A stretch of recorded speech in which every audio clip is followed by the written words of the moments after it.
informer et lui demander est-ce que tout celui ayant participé aujourd'hui dans la formation n'a pas encore fait l'inscription et prier de le faire juste à la sortie. Je suis là. Je vous attends aussi disponible. Nous vous attendons pour que vous puissiez être inscrits. Mais aussi, je crois, pour la motivation, tout le monde est déjà au courant. J'espère que c'est ça. Donc, nous allons voir en premier lieu les généralités. Donc, tout ce que vous voyez, ce sont des généralités. C'est le premier chapitre. En premier lieu, nous verrons quelques définitions. Nous allons voir c'est quoi le défi, nous allons voir c'est quoi le maître, c'est quoi la soumission, c'est quoi un appel d'offres, c'est quoi un maître d'œuvre, c'est quoi un maître d'ouvrage.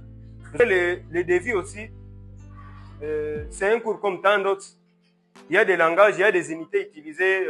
Par exemple, moi, je peux dire, on peut se convenir, moi et vous, que partout on écrira 2B, c'est-à-dire que c'est le défi et maître. C'est une convention. Donc, nous allons voir certaines abréviations et conventions que nous allons utiliser tout au long de notre formation. La seconde partie, c'est le rappel sur le calcul des surfaces et volumes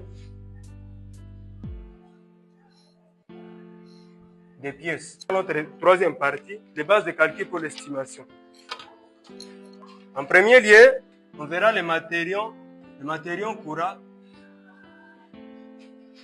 et les matériaux divers.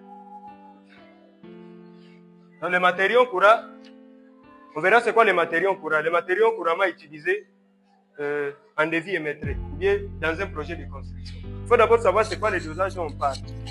Le dosage, c'est l'action qui consiste à déterminer la quantité de matière d'une substance précise dans un mélange.